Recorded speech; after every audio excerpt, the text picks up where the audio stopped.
So, excuse me. Then we're seeing that happen. What's the way forward? What are we gonna do? We don't know.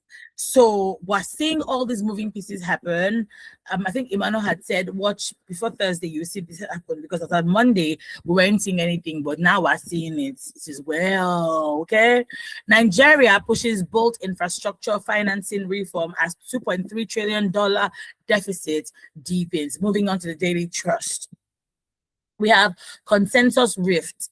Logistics force APC to shift primaries. In the last 2-3 weeks, we've been seeing quite a few tensions in the APC. The president has come and said, people, look, it's not do or die affair. Let's do what we got to do. But no grief for anybody is what they're doing for each other right now. Moving on to the next headline on the Daily Trust. 2027, Tinubu brought this hardship. I don't know why he is contesting. That's the $1 million question. Why is he contesting? He brought this hardship. Nigeria. Vanguard newspaper. We have 2027. Atiku Obi, Amechi Makinde, Hayatuddin set to battle Tinubu come 2027. We're gonna see a movie. These scripts, they're still writing the script. By 2027, we shall see how it's gonna move. Kwankwaso has PhD, but Nigeria needs a wealth creator like me, says Obi. What I'm about to say, and I don't say I'm supporting Obi, I'm just saying that I agree that we need a wealth creator.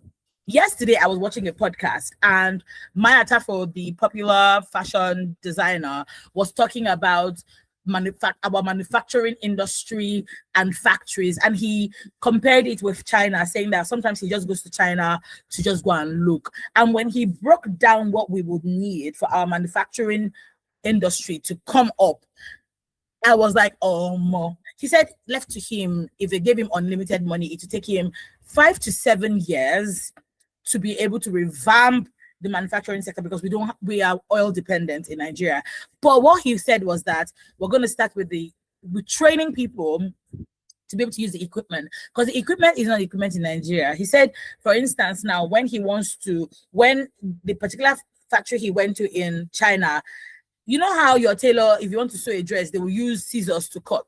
They use laser. So I want you to check on that. Like, they've gone, when it comes to China, they've gone way, way beyond in terms of technology. They use laser to cut. So if you want to get the insides of a shirt, you want to, they first of all put the pattern, and then the machine distributes itself.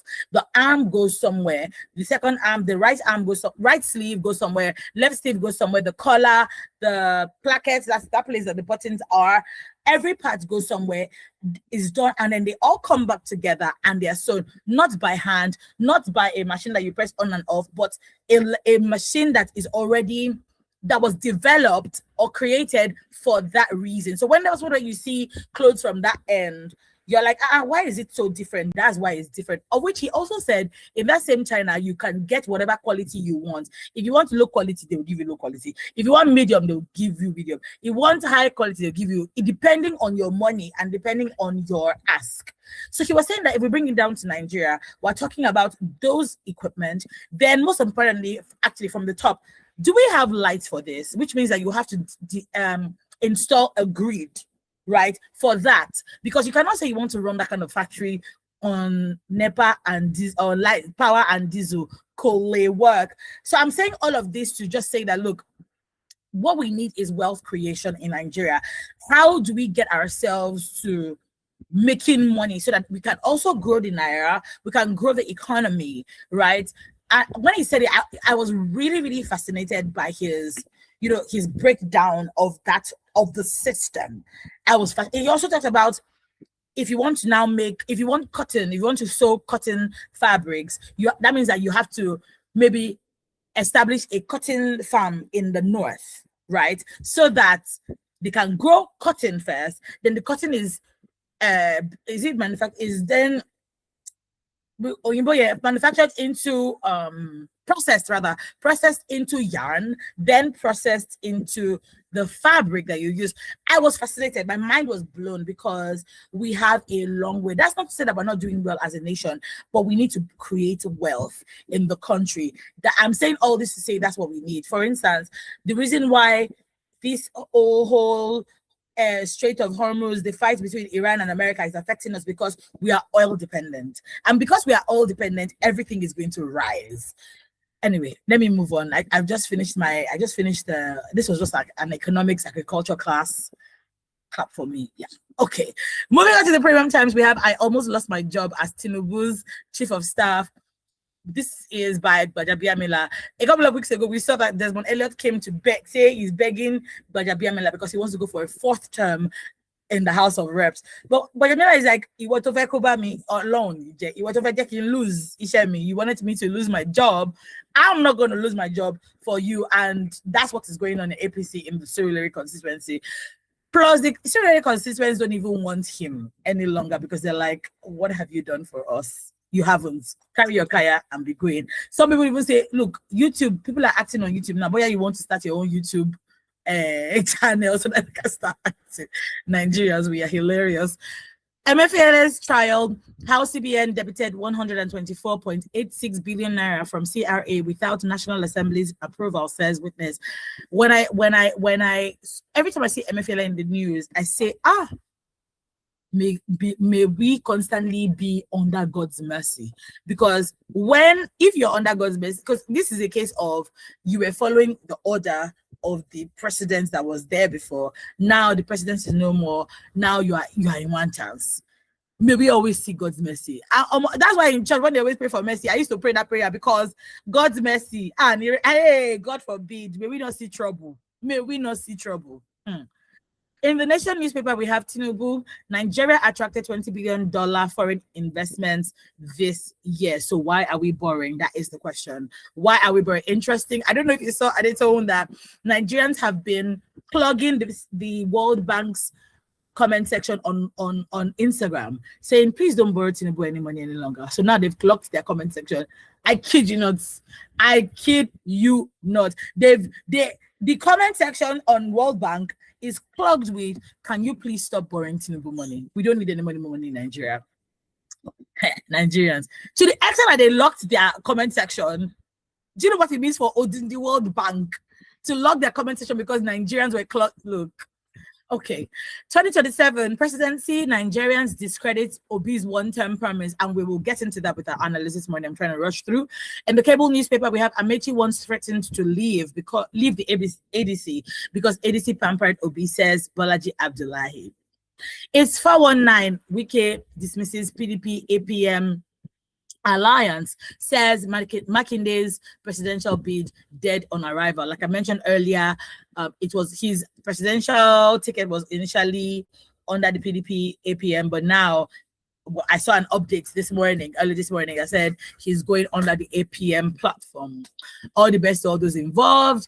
In the Daily Post, we have Oshun key bakers endorsed Governor Adeleke's directive to forestall Ikiru crisis. Also on the Daily Post, we have NDC, Peter Obi Konkoso, others are renegades, says Kenneth Okonkwo. A while back, people were saying that Nigerians don't have to speak English, that all this English, that it is AI. I said, me that my mother was saying vamoose to me when I was a child. Me that my mother was saying parambulate to me when I was a child. We speak big English in this country, forget. So when I say renegades, I say, oh, Tom, look at that. Because those are normal English words that we speak in this country. I was watching something on TikTok and the person said, denigrate. And I was like, oh my God, what a big word. Let me go and check the meaning. Somebody yesterday used the word, and she used it very, very natural. I said, look at that. I didn't even know. I was like, we put some of my something. Somebody used it on the Daily News Review. Then she's like, I don't want to denigrate. I said, it's not the word I'm just learning. So yeah, we do speak big English in Nigeria. Still on the moving on to the Tribune newspaper, Ekiti gubernatorial. We have Payoshe Ojudu describe Oyebanji as a builder of modern Ekiti. Also on the Tribune newspaper, we have traditional rulers, stakeholders reaffirm zero tolerance for gender-based violence in Osun State. As you know, me and Women Radio, that we are very. That's what we love to see. The Women Radio Network has been having stakeholders town hall meetings, against gender-based violence, talking with traditional rulers and stakeholders. So yes, we are so here for this. In the pen pushing newspaper, lastly today we have Yayi, that's the Senator Adiola, who is the person fielding for Ogun State governorship. He delivers his maiden official speech as consensus governorship hopeful. Atiku Amechi separately submits ADC presidential nomination forms. As both of them presidents individually. Like I said, all the best to everybody involved. That is it. Now we've come to the end of the headlines this morning. We're going to slide right into tackling the ones that caught our eye. But first, let's welcome our analyst for this morning, Adeto Adewungu. Good morning, ma'am. How are you? Good morning, Fumi. Thank God it's Friday. It's good to be here. It's good to be here. How are you? How's your week been? Well, quite interesting. Had a lot to do, but I was able to skate through. You know, when you have so many planned and you are picking them one after the other, it looks as if it's not going to finish. But eventually I was able to finish. And you know, I love Friday, so I needed to clear everything so that at least I can enjoy my Friday. All right, let's get into it. I want us to start with the special seats bill. And the reason for this is because primaries are ahead of us, literally, and we haven't seen, what are the hopes that the special seats bill is going to be passed, first of all? But I think beyond that, for me, as much as I am clamoring for this seat, is that even in the normal primaries, even in the normal governorship tickets, House of Reps, Senate, we're not seeing women. I'd like to see a woman as saying that she wants to be governor of a state. But what we're seeing is incumbents wanting to retain their seats, and then the ones who are done with their term want to go to the House of Governors, aka the Senate. They want to go to the Senate to go and be there, but we're not seeing women. Again, for statistics purposes, only 20 women are federal legislators, and these 20, Nikpe, 4 are in the Senate, held by women, and 16 are held by men in the House of Rep. That's out of 360 House of Rep seats, we have only 16 in the House of Rep and 4 in the Senate. And for me, I'm just like, what exactly is going on? I've even moved past this special seats bill because I feel like we have to wake up and smell the coffee and realize that these people don't want to give us these seats. But how then? How does this bode well for Nigerian women? How does this bode? What can we do? I've reached it. But yeah, over to you. Let me start from where you said, what can we do to ensure that we have that seat? I remember someone saying, if you are not invited or there's no seat for you, probably at a board meeting, you come with your own chair, and then everybody will know that you're actually serious. Yeah. And I think that's what the special seat bill is all about. Not to throw away those who are already existing, but to create an avenue to bring in more women into the space. And if you really, let me even start with, I don't even want to go into the whole nationwide thing. Let's start with the one that is quite close to us. In Lagos State, for example, the Lagos State House of Assembly, we have just number of 24, and out of that 24, you have just one woman who is representing, at least at the federal level. It's really sad that we have that, and I feel that if we are to start with the kind of drive that the First Lady is actually going, trying to make sure that we have this bill passed. Yeah. Let's start with Lagos State, where she's originating from. 24 states and just one woman scaled through. I think in that regard, if you go back to the party system or the ideology of the party, we have said it several times that this quota system, or whatever we call it, starts from the political parties itself.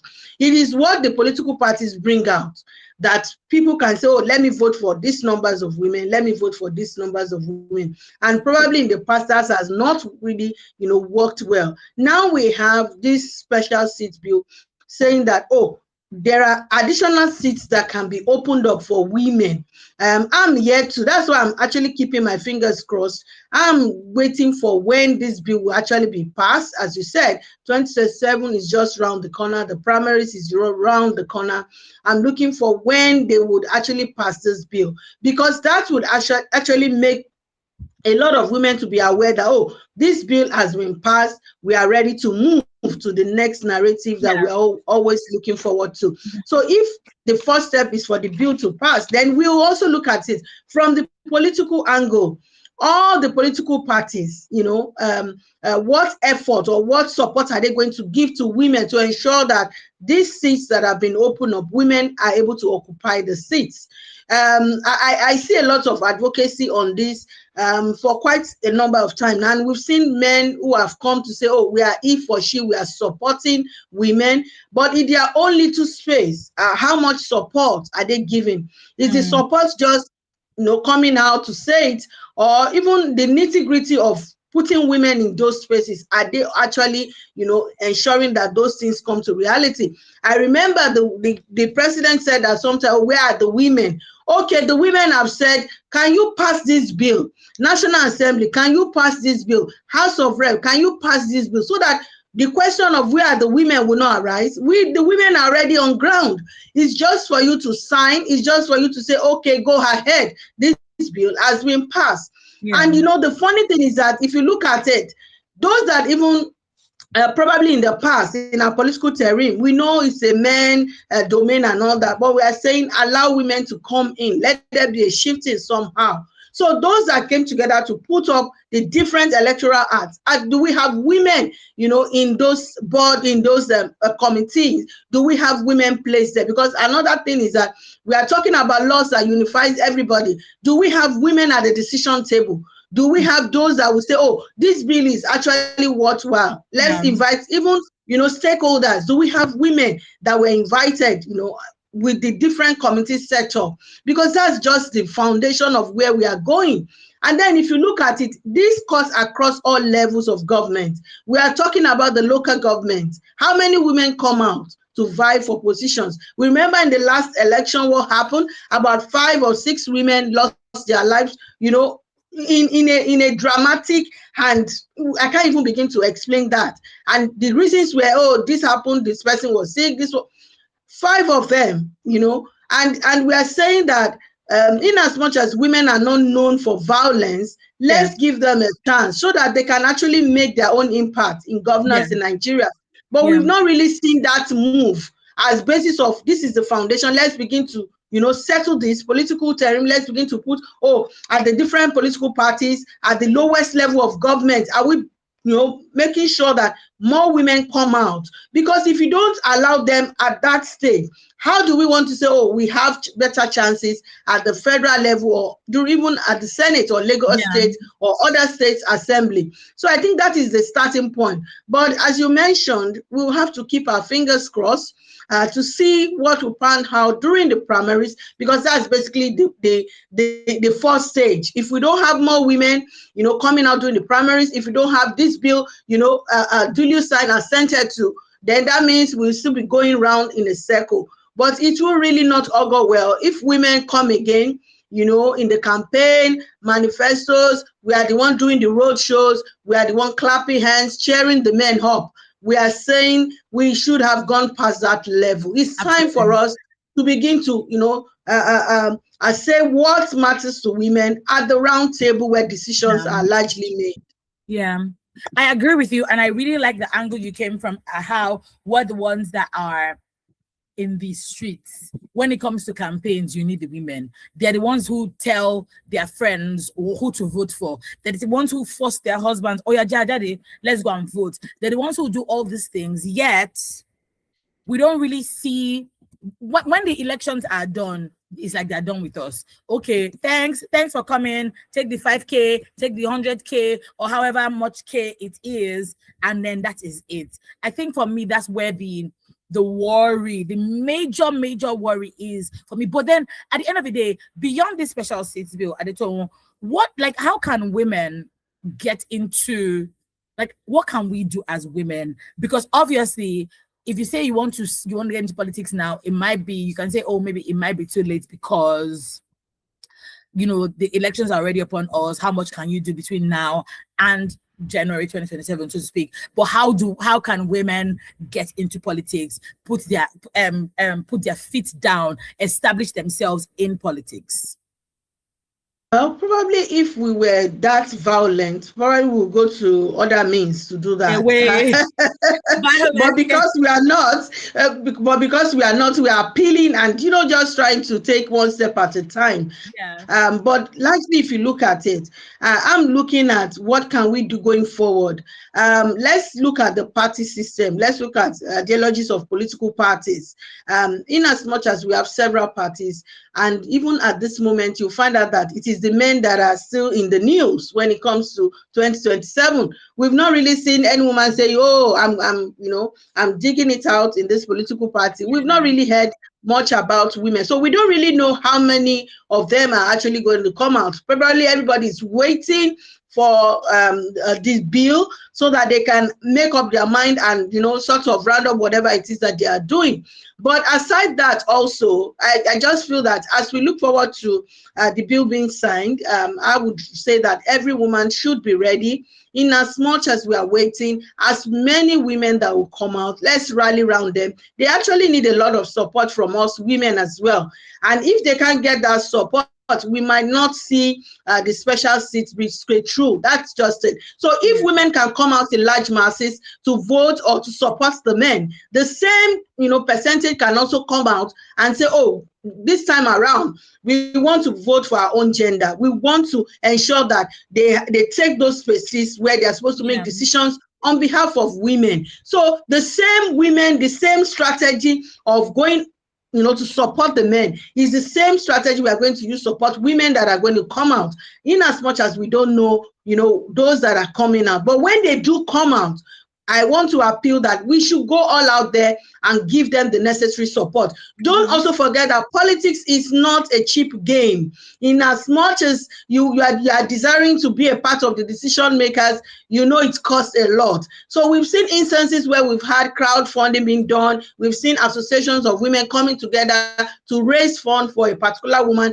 because they want that woman to get in there. And it has worked in several instances. We have talked about godfatherism. It's time for us to also emphasize more on godmotherism so that we have those women who have been in politics, who are experienced, and they have the financial capability to, support other women that are coming out. If we can have that, then we are now making sure that the bill that will be signed will get enough momentum, and then we know we are in the right course. Aside that, also, I would say that political parties especially, they are the ones that say, oh, these numbers of men are under our political party, these numbers of women are under our political party. So when people are coming to say, oh, I want to go for this post, we should give room to as many women that wants to come out. Don't say this woman step down because you want a man to step up. Let's give room, let it be competitive. And that's why we said it's not that women are going to be downgraded or say, oh, we just gave you there, just come. No, let it be competitive.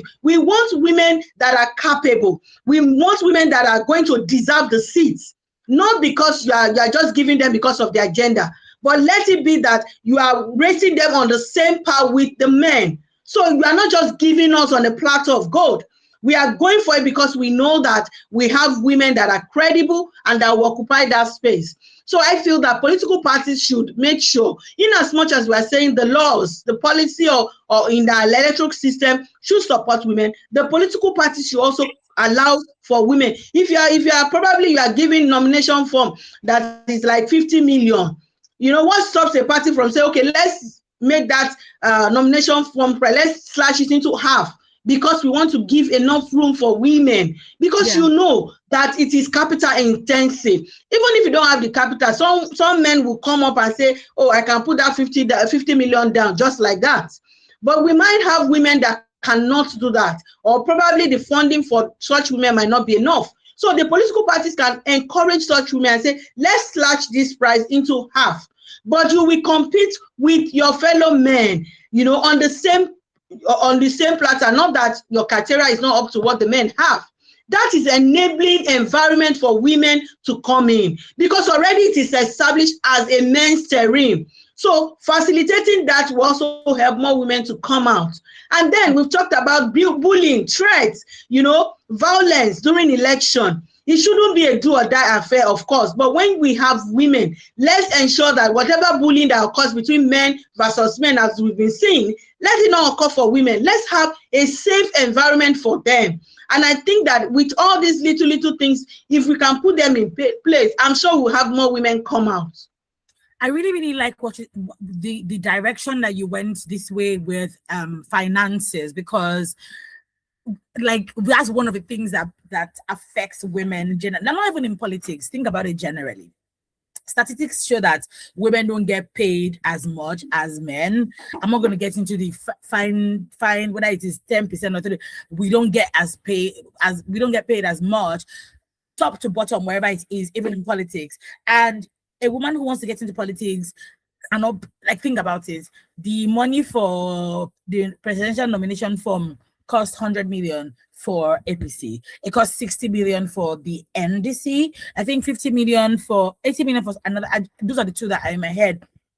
And a woman wants to go. How is she going to be able to raise 100 billion? But what we also see is that most of the times it's not even the person who's going for the presidency that is paying for this. Some people come together to pay for it, but which means that we need to build capacity, financial capacity for women, not just in politics, but importantly in politics. Because if we say we want women to have the same level playing ground as men, then there has to be doors opened for women. So it means that if 5 of us come, we have to be movers and shakers in terms of money. Also, there's the case of godfatherism as well in politics. Women don't really have, it's like we always have to pander to somebody's godfather, and that's if the man decides to smile on you or have mercy on you.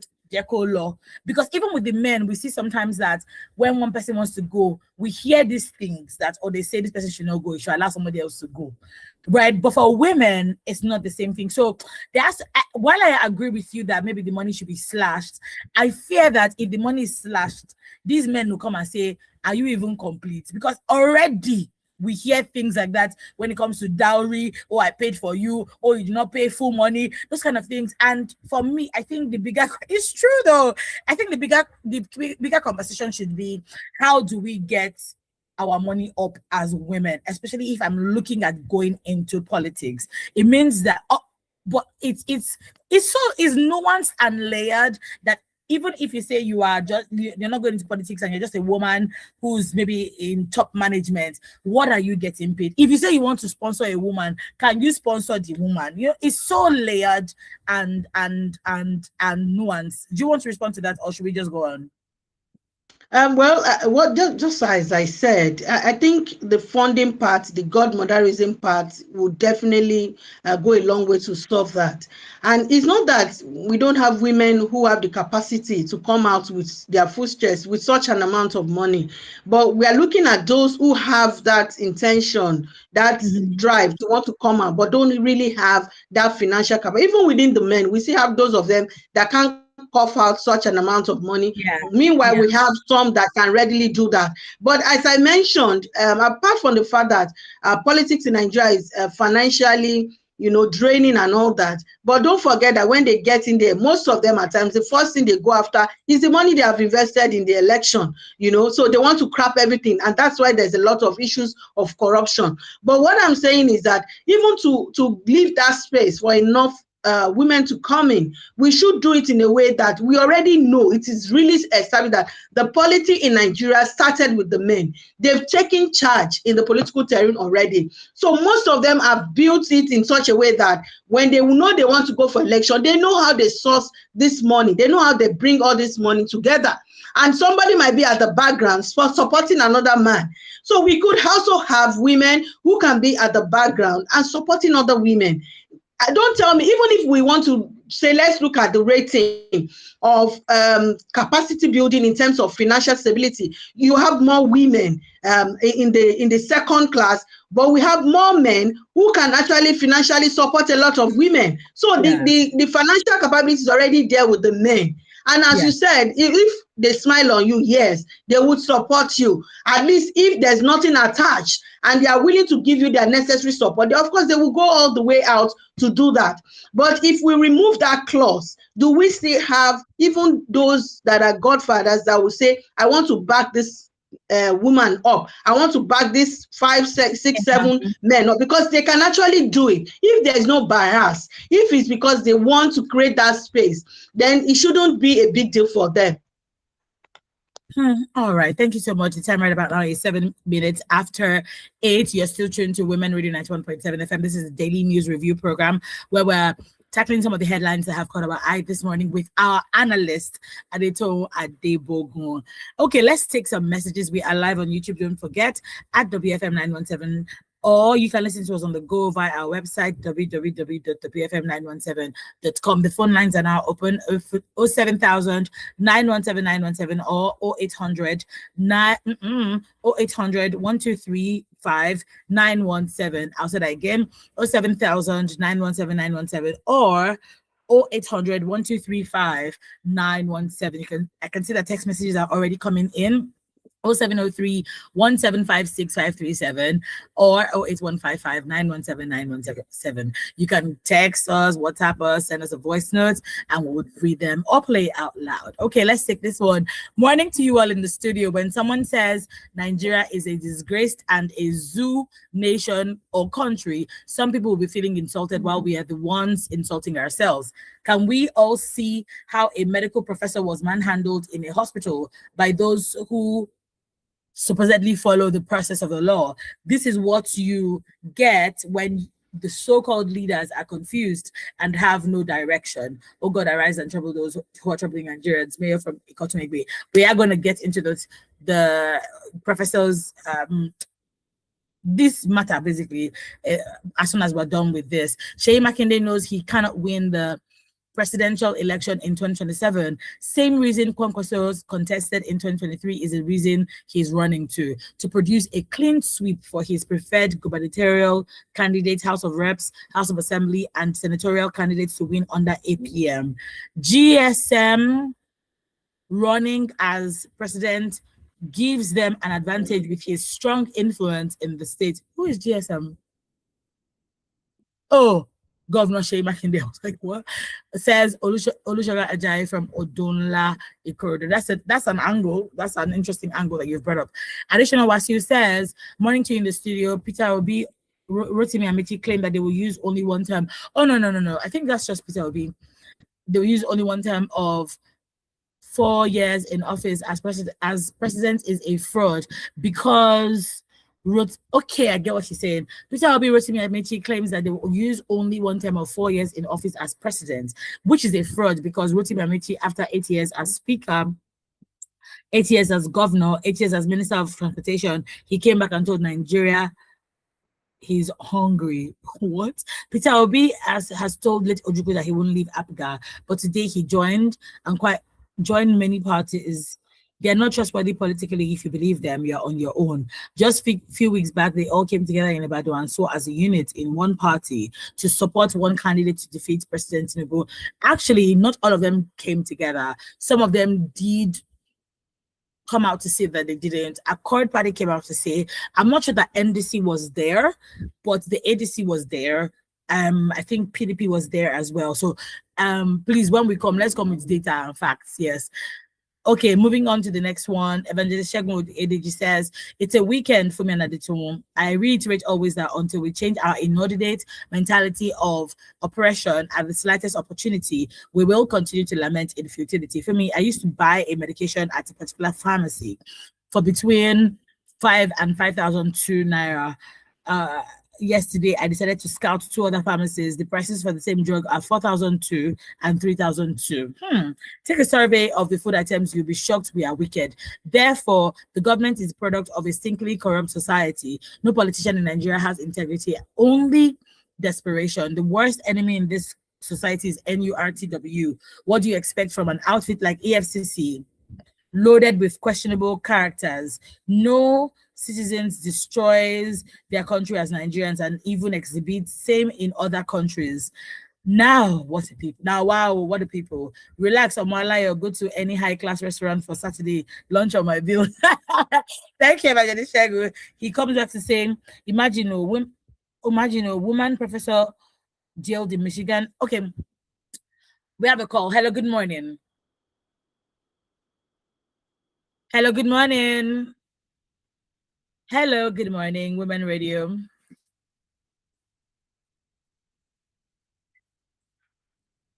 We cannot hear you. Please do well to call us 07000 917 917 or 0800 123 5917. Those are the numbers to call.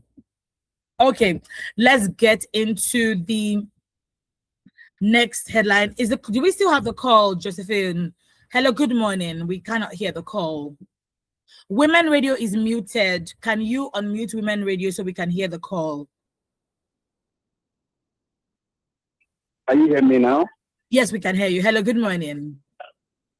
Good morning, Mr. Pombe. Good morning, Madam Adeto. Longest time nice hearing your voice this morning. Yes. Good morning, our families across the globe. Madam Adeto, I just love you said this morning. Let me speak like my friend, Evangelist Dixon. And I give you 100% support. But please, I have a question.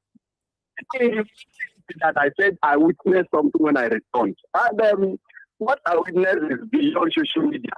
Yesterday, I witnessed something also. Go ahead, Prince. We can hear you. You are fighting on radio for reasons. You know, Rose was there, when Star was there, and I suppose therefore, you don't have there will be no value placed on it.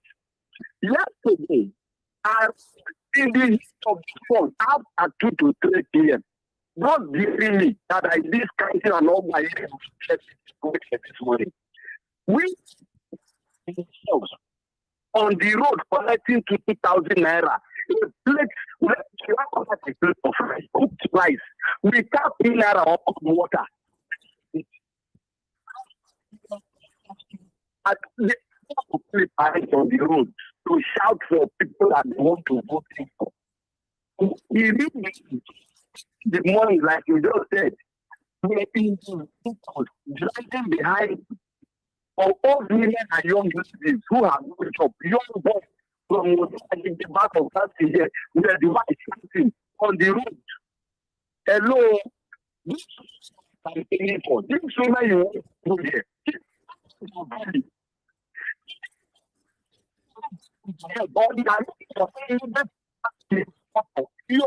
Immediate cure in their system. What is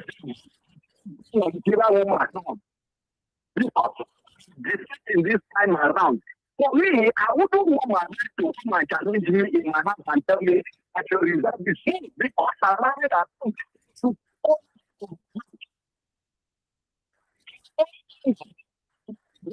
be able to walk my way to. Because you have people eating and don't manage with me. There is nothing, you cannot be less who God has made you. But now look at the political terrain. How many women we are having? Even in the party that I'm completing in P2B, I'm having few women there. Coming in and getting you this to the best thing. Is it to collect 2,000 naira on the road and 1,000 naira plate of food that is not up in the store? Really? And I would want you to catch. Because to give it to you people. How is happening between Natasha and Natasha and you know this.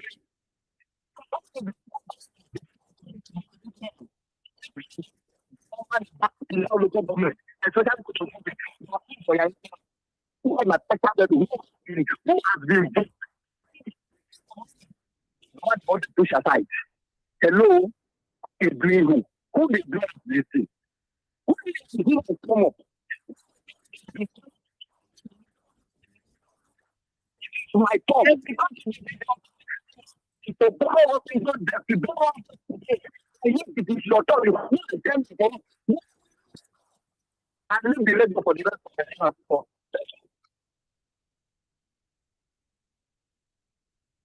Hello, Prince. We cannot hear you any longer. Please do also call us back on 07000 917 917 or 0800 1235 917. Okay. I think Prince was talking about, with people collecting money for empowerment. Is empowerment? I can put women empowerment. I remember when I say, because we talked about it yesterday when he called and he's saying he's seeing the same thing. Somebody had mentioned, how one of the text messages had said, oh, one of our problems is NURTW, right? When I was at Eco Market sometime this week, and I took my younger sister to the market to get some things. And so when we all were leaving the market, we got a cab. Hello, good morning. Hello, good morning. The line is not clear. We cannot hear you clearly. Let's go back again. Yes, please try to call back. Yes. Yes, please. Please try to call back. Yes, please. Thank you. Okay, and we had entered the cab, right? We had paid Alabaro, entered the cab, and we're leaving. Do we get to a point in the co-market and the guy tells us, the taxi driver says, oh, I'm about 200 naira low on you. So they'll collect 200 naira from me. And I said, what for? He said for Eru. That's for the load we carried. Mind you, we bought. Good morning. Okay. Good morning, Evangelist Dixon. Yes, the line is clear. Madam, good morning, Madam. I did to a true Nigerian. Scholar, what you said, but let me let you know that it's not only women that are collecting 50,000. As I did to like this, you see, credible women that had the fear of God, women that late accordingly, women like Ngozi Okonjo-Iweala, and women like that woman, INEC woman in Nadia, and also men like that. Men, credible youth, people that have the fear of God, that one day God will hold them accountable. There is nothing in this life. We have good and bad people everywhere. We want good women to be in solitude, good men to be in so you can move this thing forward. Yes, all of us are suffering. We want better things to happen. But let us start from also. Anywhere we are also, we should be good men, good women, good boys, and anywhere. Let us start from also anywhere we are. Know that whatever we do, God is watching. What is it in this life we are being dragging for? After this one, one day everything will end it. We go back to God and give account. What they are doing. You can do anything and get away in this world, but you can't get away from God.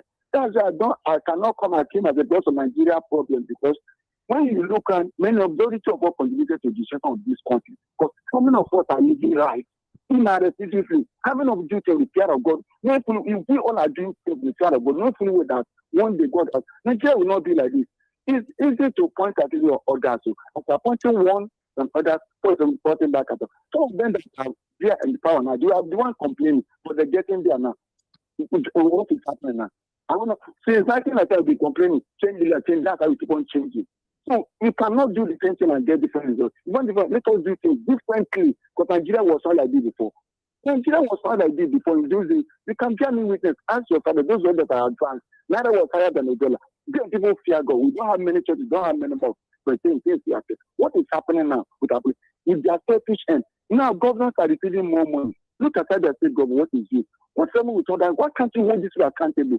The money that this man is borrowing now, when he left power last accountable, some of them throw them into prison, so other people will learn. So they stop doing all the best. If they do and get it, people come and then all of them look at the opposition and look at them. Instead of them coming with one person so that they didn't challenge them at their own. I don't see anybody on sitting president to India, no. For grassroots and every other business. Well, I say I don't see anybody else on sitting home with all this. How many of them are coming out? That's how the votes are going to be. And look at this, we'll start from grassroots, and look at how many state governments they have. When I still say, we vote, but let God pick the right person. A true Nigeria, who will change it? God, we are not happy suffering. In the midst of plenty, we want to change that. We say Nigeria will change. God is watching us. What they say is truth. God bless you. God bless Nigeria will be great again. Thank you all. Continue to support you. Thank you so much for your message, for your contribution, rather. Thank you so much, Evangelist Dixon. Okay, let's quickly take these headlines. This one before we go. EFCC operatives assaulted hospital workers and dragged the professor. And what's interesting is he's the only professor of cardiothoracic surgery in the state. And he was beaten, he was dragged into a van, he was assaulted. Please, where are we going? The EFCC came to verify, and we talked about this yesterday, a doctor's report from a suspect. They come there to verify it, and then how is it that you're now beating up people? Do they have the authority to do this? What exactly? And at this point, heads are supposed to be rolling, if we are going to be honest. But we live in a country that we have there are no consequences to actions. I don't know. Over to you, Adeton. I don't know. Actually, I was really appalled with the news story, and it's really sad, most times you wonder why EFCC, I was just, what came to my mind is, remember what happened during the NSAS, when we had those ruthless security operatives. And I'm thinking, it seems we have, should I say backlog of those people still remaining in our system, and they are the ones in the FCC right now, because it's really absurd. When I saw the I was like, this is you mentioned it, health should begin to roll. And I know that the Nigerian Medical Association of Resident Doctors also said that there is need to investigate this, and those who actually did this should be prosecuted. And it's true. We don't really have much of medical personnel in Nigeria any longer as a result of Japa syndrome and all that. And then the ones that we have, credible ones that we have, you maltreat them anyway because you are on a course of duty. And I saw where I think one of the officials of the EFCC was responding that they actually maintained and acted professionally. They did not disrupt hospital activities. Are they now saying that what the report is more like a scripted document that was passed to newsroom or what? Because for me, it's funny. If you did not harass people at the hospital, if you did not shoot at the hospital scenario, would we have this kind of reports coming out?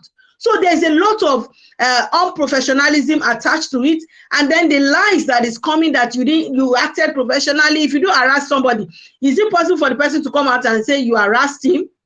So I feel that those responsible for this act, I don't know who sent them, but they should actually be brought to book.